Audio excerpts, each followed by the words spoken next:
Alright, there's 2 minutes and 46 seconds left of video on my camera, so I'm going to try and fit the story into that. Okay, so when we were in Captiva, my cousins and I really wanted to watch Shark Week because we thought that Shark Week would be playing because last time we went, Shark Week was playing that week.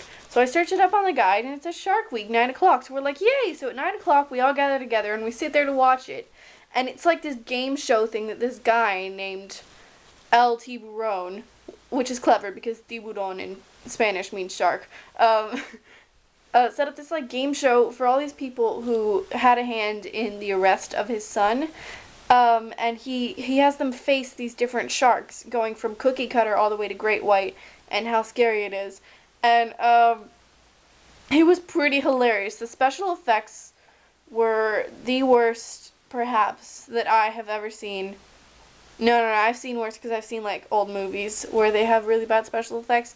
But for modern times, for, like, 2000s, that was the worst special effects I've ever seen. So I think you guys should go watch it because it was really amusing. How much time do I have? Yeah, so I think you guys should go watch it because it was really amusing. And as we were watching it, my cousin's blonde, and we make fun of her for it because she says a lot of very not smart things a lot of the time, and it's just because she's having a brain fart. She's actually pretty intelligent. So we make fun of her for it. So then there was a blonde woman in the thing, and she was actually kind of helpful. So we were like, point for the blonde. Whenever she came up with, like, helped come up with a plan or, like, cracked open a coconut or something, we'd be like, points for the blonde. And then when they got to facing this tiger shark, the weapons that they had were this big knife that the guy found. One of the guys found, and then this wire.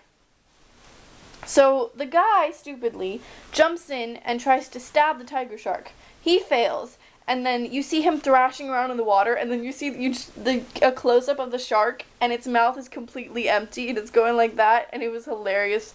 I burst out laughing. Yeah, and then so she decides to jump in after him, somehow, because she thinks that she can take this wire and choke the shark herself. I don't know. So she makes this awful, the special effect was comical. Comically terrible special effect of her jumping into the water, and then she just goes down. That's it. She dies. And I'm like, -2 points for the blonde. We had gotten up to like 5 points, and I'm like, -2 points for the blonde, and she was like, aww. My cousin, fine. 1 point for courage, and so the blonde ended up with -1 point. And we only do that jokingly. We know that there's no such thing as dumb blondes, that your hair color has no effect, but we just do that because it bothers her so much. Yeah. There was no point to that story, but thank you for listening if you listened. Goodbye.